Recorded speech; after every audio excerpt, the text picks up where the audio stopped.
사랑하는 성도 여러분, 지난 한 주 동안 험한 세상 가운데 사시느라 수고 많으셨습니다. 우리 자유 계신 분과 이렇게 인사하겠습니다.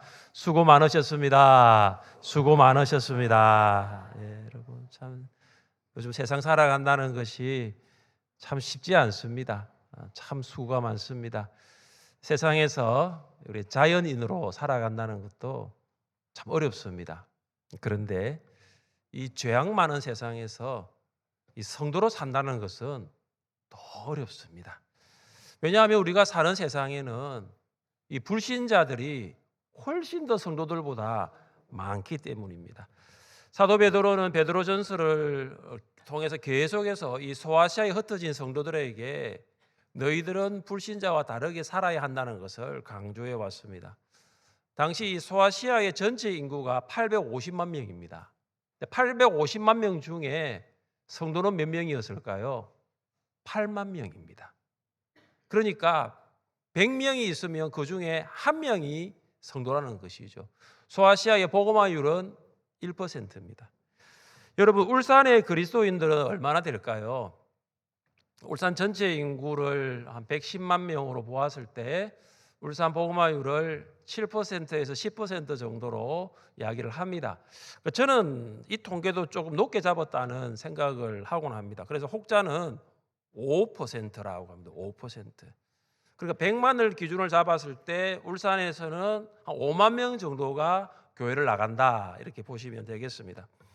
울산의 복음화율은 전국 꼴찌이고요. 광역시 중에서도 제일 낮습니다. 복음화율이 저조한 것에 대해서 여러 가지 이유가 있겠지만 한 가지 분명한 것은 소아시아의 성도들처럼 우리도 울산의 성도로서 살아가고 있다는 점은 같습니다. 2000년 전 99%의 불신자들 가운데 1%의 소아시아 성도들처럼 우리 울산에는 95%의 불신자들 가운데 우리가 울산의 성도로 살아가고 있는 것이죠. 오늘 본문에서 베드로는 성도는 불신자들과는 다르게 살 것을 권면합니다. 100명 중 95명이 불신자가 있지만 우리가 그들처럼 살 수는 없잖아요.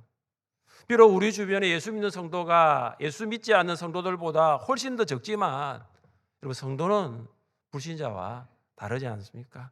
그러면 성도가 불신자와 무엇이 다를까요? 성도와 불신자의 차이가 도대체 무엇일까요? 첫째, 성도는 불신자와 생각이 다릅니다. 성도와 불신자의 차이가 무엇이냐면 생각에서부터 다르다는 것이죠. 1절입니다. 그리스도께서 이미 육체의 고난을 받으셨으니 너희도 같은 마음으로 갑옷을 삼으라. 이는 육체의 고난을 받은 자는 죄를 그쳤음이니. 여기 육체의 고난은 십자가의 죽음을 말합니다. 예수님은 십자가에서 죽음이라는 고난을 받으셨지만 예수님은 하나님께서 죽은 자들 가운데서 다시 살리신다는 부활을 생각하셨습니다. 고난을 받으신 예수님의 생각이 무엇이었습니까? 부활 승리였습니다. 예수님은 십자가의 죽음으로 끝나는 것이 아니라 죽음을 이기고 다시 살아 승리한다는 것을 생각하셨던 것입니다. 이에 베드로는 흩어진 성도들에게 이렇게 권면합니다. 너희도 같은 마음으로 갑옷을 삼으라. 여러분 갑옷 생각하면 이거 전쟁 때 입는 옷 아닙니까?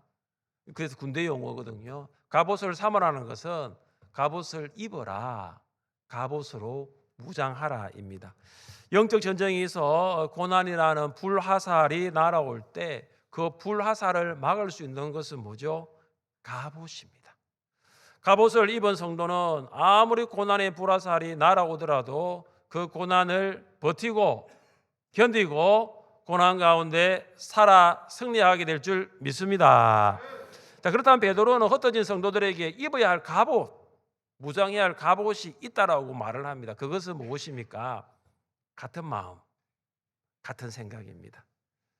예수님과 같은 생각을 하는 것이 갑옷을 입는 것입니다. 성도들은 예수님이 십자가에서 고난을 받으셨을 때 가지셨던 같은 생각을 가져야 합니다. 성도들은 예수님이 십자가의 고난을 받으셨을 때 하셨던 그 같은 생각으로 무장해야 합니다. 그렇다면 왜 성도들은 예수님과 같은 생각을 해야 할까요? 오늘 1절 마지막에 보시면 이는 육체의 고난 받은 자는 죄를 그쳤음이니.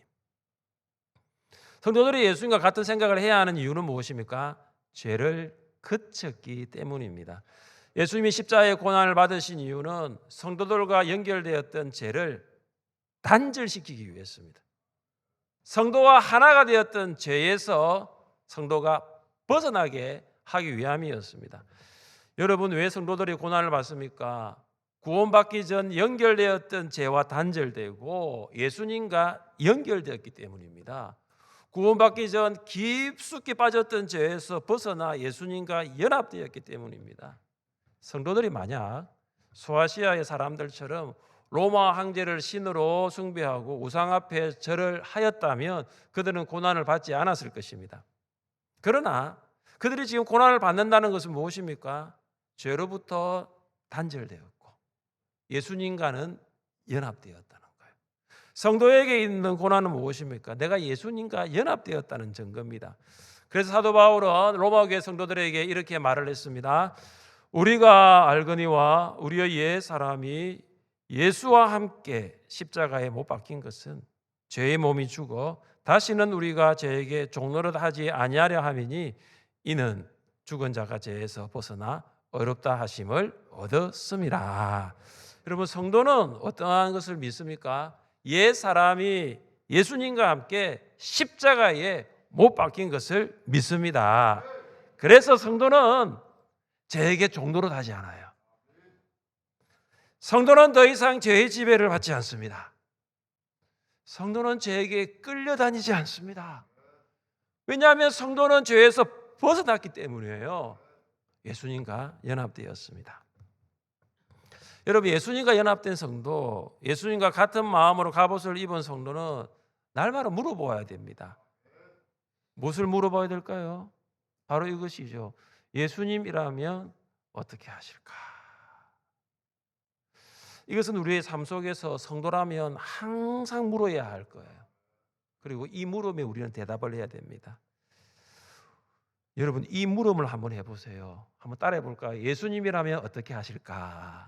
예수님이라면 어떻게 하실까? 매사에 한번 물어보세요. 그러면 어떻게 되는지 아십니까? 점점 더 우리가 예수님의 생각으로 가까워지는 거예요. 점점 더 가까워지면 나중에는 예수님의 생각과 같게 될 수 있는 거예요. 그럼 바울은 이 성도의 생각은 불신자의 생각과는 다르다라고 했습니다. 육신의 생각은 사망이요 영의 생각은 생명과 평안이니라. 여러분, 죄악의 본성을 가진 육신의 생각은 사망이에요. 죽음이에요. 말씀과 성령으로 거듭난 성도의 생각은 뭐라고요? 생명과 평안인 거예요. 그러니까 성도의 생각은 불신자의 생각과 같을 수가 없죠. 여호와의 말씀이니라 너희를 향한 나의 생각을 내가 아나니 평안이요 재앙이 아니니라 너희에게 미래와 희망을 주는 것이니라. 여러분을 향한 하나님의 생각은 재앙이 아니라 평안입니다. 할렐루야. 여러분을 향한 하나님의 생각은 미래와 희망입니다. 그런데 우리가 이것을 알고는 있어요. 그렇죠, 여러분? 나의 삶은 하나님의 선하심과 하나님의 평안이 있다는 것을 내가 알고는 있는데 실제 현실을 보면 그런 평안함이 없어요. 미래와 희망이 하나님이 나를 향한 생각을 알고 있는데 절망이고 소망이 보이지 않는 거예요. 어떻게 이런 현실을 뛰어넘을 수 있을까요? 하나님의 생각을 가지면 되는 거예요. 하나님의 생각을 가질 수 있는 비결이 무엇일까요? 방금 제가 읽어드린 말씀이 예레미야 29장 11절 말씀이에요. 그런데 12절과 13절에 보시면 하나님께서 나를 향한 생각이 바로 평안이라는 것, 미래라는 것, 희망이라는 것을 알 수 있는 비결이 예레미야 29장 12절과 13절에 있어요. 우리 같이 한번 읽어보겠습니다. 너희가 내게 부르짖으며 내게 와서 기도하면 내가 너희들의 기도를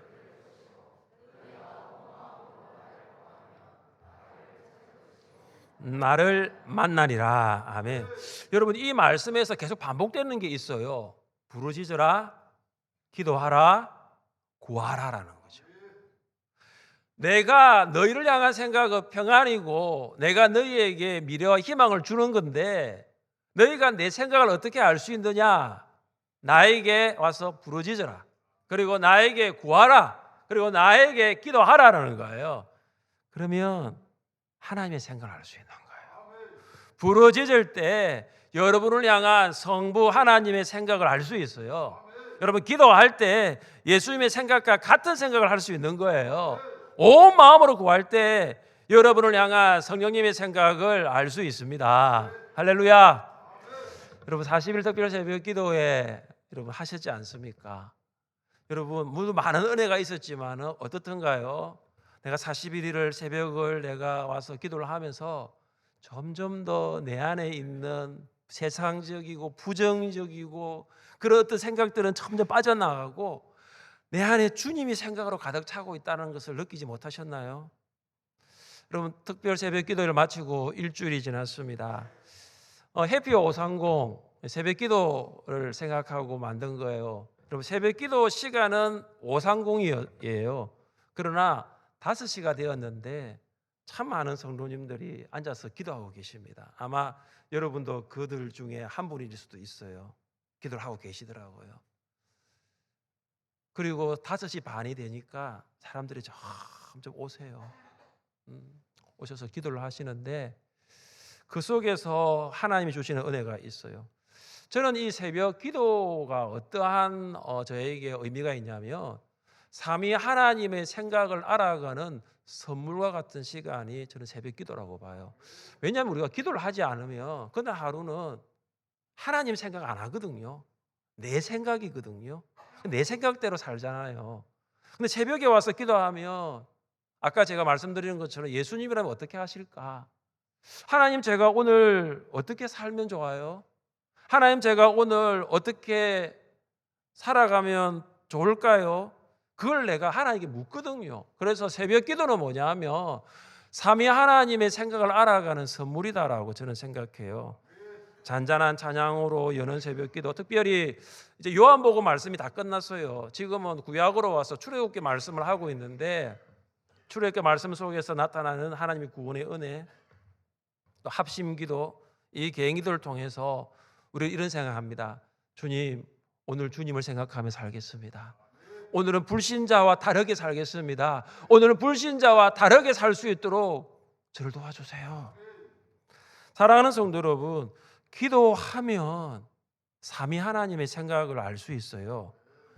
기도해야 나를 향한 하나님의 생각을 알 수 있어요. 그래서 기도한 하루와 기도하지 않는 하루는 분명히 다릅니다. 여러분 생각해 보세요. 어떻게 기도한 하루가 기도하지 않는 하루와 같을 수 있겠어요? 여러분 기도한 하루는요 하나님 생각하고요, 내가 예수님 생각을 하고 내가 성령님을 생각하면서 살아왔기 때문입니다. 기도를 통하여 하나님의 생각 알아갈 수 있기를 주님의 이름으로 축복합니다. 성도는 불신자와 무엇이 다릅니까? 둘째, 성도는 불신자와 행동이 다릅니다. 여러분, 성도와 불신자의 차이가 행동에 있습니다. 2절과 3절입니다. 거울로는 다시 사람의 정욕을 따르지 않고 하나님의 뜻을 따라 육체의 남은 때를 살게 하려 함이라.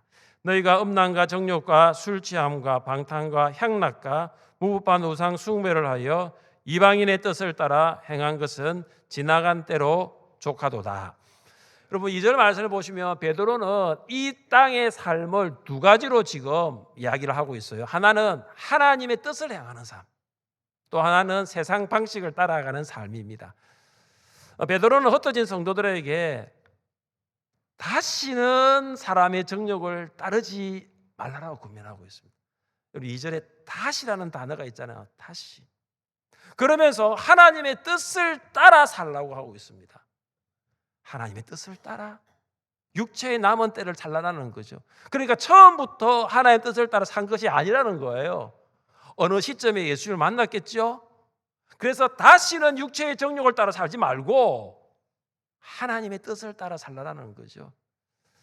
성도들이 죄를 거치지 않았을 때는 육체의 정욕을 따라 살았습니다. 그런데 이제는 여러분 1절에서 예수님과 같은 마음, 같은 생각의 갑옷을 입고 있잖아요. 같은 생각을 하고 있는데, 예수님과 같은 생각을 하고 있는데 어떻게 세상을 따라 살겠습니까? 하나님의 뜻을 따라 살라는 거예요. 여러분, 성도들이 예수님과 같은 생각을 하기 전에 세상의 방식을 따랐던 삶이 오늘 6가지가 나와요. 음란과 정욕과 술 취함과 방탕과 향락과 무법한 우상 숭배입니다. 여러분들 보시면 아시겠지만 참 이 삶이 다 세상의 방식을 따라 사는 삶이잖아요. 음란과 정욕은 성과 관계된 죄입니다. 여러분, 이 정욕이라는 말은요, 인간의 내면에 감추어진 욕망, 인간의 내면에 감추어진 제약된 욕심이에요. 그런데 이 내면에 감추어진 이런 욕망, 제약된 욕심이 바깥으로 표출되는데, 바깥으로 행동으로 옮겨지는데 그것이 뭐냐면 음란이라는 거예요. 술 취함과 방탕과 향락은 뭐와 관계된 제약일까요? 술과 관계된 제약이에요. 여러분, 술 취함입니다. 술에 만취되어서 통제가 되지 않는 상태예요. 방탕은 술과 관계된 거니까 술 취한 사람이 난동을 부리는 걸 방탕이라고 합니다. 그리고 향락, 여러분, 이 향락의 헬라어가 참 흥미롭습니다. 어떤 의미가 있습니까? 술에 취해 거칠게 행동하는 사람들이 비틀거리며 거리를 활보해 난장판으로 만드는 것이다. 이게 향락입니다. 그리고 세상 방식을 따라 살았던 삶의 마지막은 뭐냐면 우상숭배. 흩어진 성도들이 살았던 소아시아에는 이 우상숭배가 만연하였습니다. 사람들은 1년에 한 번 로마 황제에게 분향을 합니다. 그리고 황제를 신으로 숭배하는 거죠. 그리고 일주일에 한 번은 이 조합회관에 모여서 연회를 열었습니다. 조합의 수호신에게 제물을 바치고 난 다음에 그것이 끝이 아니고 술을 마시고, 술을 마시는 끝이 아니고 술에 취해서 난동을 부리고 비틀거리며 거리를 활보했습니다. 베드로는 흩어진 성도들이 예수님과 같은 생각을 하기 전에 그들이 이러한 삶을 살았다는 것을 다 알고 있습니다. 그래서 베드로가 이렇게 말하지 않습니까? 이방인의 뜻을 따라 행한 것은 지나간 때로 족하도다. 세상의 방식을 따라 불신자처럼 산 것은 지나간 때로 충분하다는 거예요. 죄 짓는 일에 충분한 시간을 보냈다는 거예요. 그런데 지금은 그렇게 살면 안 된다는 거예요. 처음부터 믿는 가정에서 태어났으면 참 믿음을 가지고 믿지만은 중간에 예수를 믿었잖아요. 그러니까 이제는 그 지나간 시간으로 충분하다는 거예요. 여러분, 예수님을 믿는다고 말하는 성도가 이렇게 살면 되겠습니까? 하늘샘 교회를 다니는 성도가 세상의 방식을 따라 살면 되겠습니까? 만약 성도가 세상의 방식이 아니라 하나님의 뜻을 따라 살고 불신자처럼 살지 않았을 때 일어나는 일이 있습니다. 우리 4절 말씀을 함께 읽겠습니다. 4절입니다. 이러므로 너희가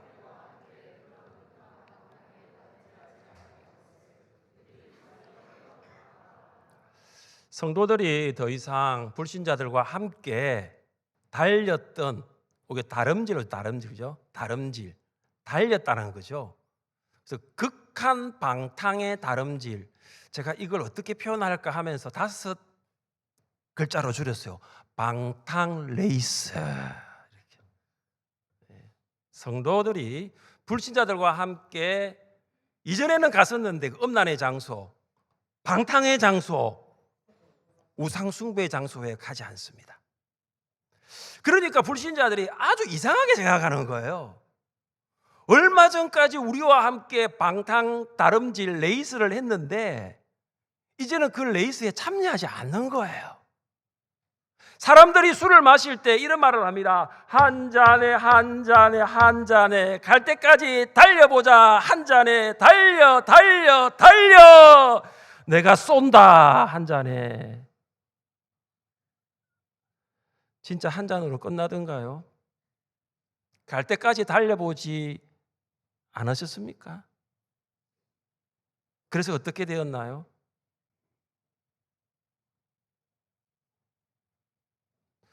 예수님 믿고 180도로 달라졌어요. 불신자들이 처음에는 놀랍니다. 나중에는 모욕을 합니다. 비방을 합니다. 너 원래 안 그랬잖아. 너 왜 그렇게 변했어? 그러면 우리가 어떻게 말해야 됩니까? 나 변했어. 나 예수님 믿고 완전히 변했어. 어거스틴이 이단에 빠져서 오랫동안 방탕한 생활을 하였습니다. 그런데 어머니의 기도로 회개하고 돌아와 새 사람이 되었습니다. 옛 사람의 삶을 다 끊어버렸어요. 그런데 옛날에 그가 막 놀던 시절에 만난 여자를 다시 만나게 되었습니다. 함께 술 먹고 함께 방탕했던, 함께 놀았던 그 여자를 만난 것이죠. 근데 그 여자가 어거스틴을 알아봅니다. 어거스틴도 물론 그 여자를 압니다. 왜냐? 같이 마셨고 같이 놀았던 그 여자거든요. 그러니까 이제 모른 척하고 지나가려고 하니까 그 여자가 뒤를 쫓아와서 이렇게 말합니다. 당신 나 몰라요? 나예요, 나. 여러분, 그때 어거스틴이 뭐라고 했는지 아십니까? 당신은 당신이지만 나는 과거의 내가 아닙니다. 당신은 과거에 그 방탕하던 그 여자, 지금 그 여자이지만 나는 과거에 방탕했던 어거스틴이 아닙니다. 나는 새로운 어거스틴, 주님 안에서 새롭게 거듭난 사람입니다. 이런 사람이 성도 아닙니까? 이렇게 고백하는 사람이 성도의 고백 아닙니까? 불신자들이 여러분에게 죄 짓자라고, 너 방탕하자고, 다시 방탕의 다름질을 하자고 권할 때 여러분 어거스틴 같은 고백을 하세요. 당신은 당신이지만 나는 과거의 내가 아닙니다. 나는 예수님 안에서 새롭게 태어난, 새롭게 거듭난 사람입니다. 한번 따라해 보세요, 여러분. 당신은 당신이지만 나는 과거의 내가 아닙니다. 나는 예수님 안에서 새롭게 거듭난 사람입니다. 여러분, 이렇게 할 때 이렇게 선포하세요. 여러분, 그래야지 우리가 거듭난 성도로 불신자와 다르게 행동할 수 있는 것입니다. 바울의 권면입니다. 그러므로 너희는 죄가 너희 죽을 몸을 지배하지 못하게 하여 몸의 사욕에 순종하지 말고, 또한 너희 지체를 불의의 무기로 죄에게 내주지 말고, 오직 너희 자신을 죽은 자 가운데서 다시 살아난 자같이 하나님께 드리며 너희 지체를 의의 무기로 하나님께 드리라. 여러분, 거듭난 우리 자신을 이제 죄에게 바치는 게 아니고 하나님께 드릴 수 있기를 원합니다. 불신자들은 자신을 위해 살아갑니다. 그러나 우리는 하나님을 위해 사는 사람입니다. 예수님 안에서 새롭게 거듭난 성도이기 때문입니다. 여러분, 일상의 삶 가운데서 불신자와 현저한 차이를 만들어가는 여러분 될 수 있기를 주님의 이름으로 축복합니다. 성도는 불신자와 무엇이 다르다는 것일까요? 성도와 불신자의 차이가 무엇일까요? 셋째, 성도는 불신자와 심판이 다릅니다. 성도와 불신자의 차이는 심판입니다. 여러분 5절입니다. 그들이 산자와 죽은 자를 심판하기로 예비하신 이에게 사실대로 고하리라. 성도들을 비방하던 불신자들은 산자, 죽은 자, 모든 사람을 심판하시는 하나님께 사실대로 고하게 될 것입니다. 불신자들은 소아시아에서 살 때 성도들을 세상 법정으로 끌고 갔어요. 그래서 성도들은 그 소망에 관한 질문에 대한 그 대답을 해야 합니다. 그런데 이제 불신자들이 어디에 섭니까? 하늘 법정했습니다. 그들은 하나님께 자신들의 죄에 대하여 진술해야 할 차례입니다. 심판 반드시 있습니다. 심판 모든 사람에게 적용됩니다. 그러나 성도가 받는 심판과 불신자가 받는 심판은 달라요. 상급은 성도를 위한 심판입니다. 그러나 형벌은 불신자를 위한 심판입니다.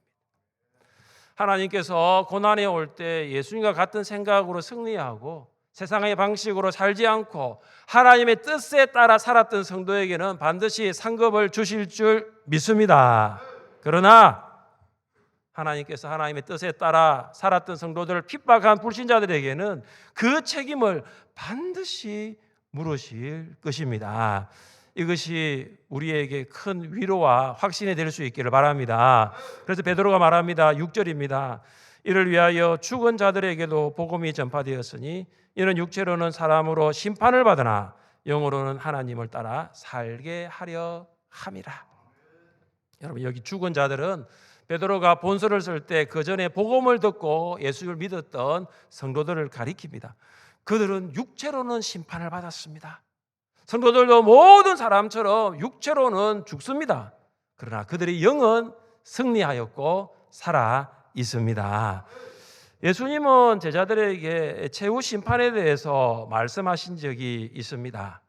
예수님의 초림은 갓난 아기로 태어났습니다. 그래, 예수님의 재림은 여러분 만왕의 왕, 만유의 주, 심판주로 오십니다. 영광의 보좌에 앉으신 예수님 모든 민족을 모으십니다. 그리고 모든 민족은 주님의 보좌 앞에 다 모이게 됩니다. 그 다음에 어떤 일이 일어날까요? 우리 같이 한번 읽어보겠습니다. 모든 민족을 그 앞에 모으고 각각 구분하기를.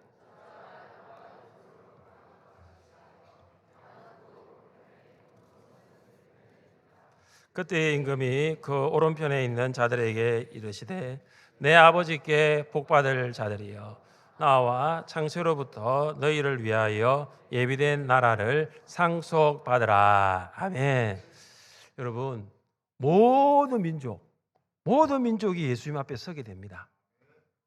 복음이 다 전파되는 날 주님께서 다시 오시고 주님께서 사람들을 다 모으십니다. 다 모으세요. 보좌에 앉으신 예수님이 그 모든 사람을 딱 두 종류의 사람으로 구분하십니다.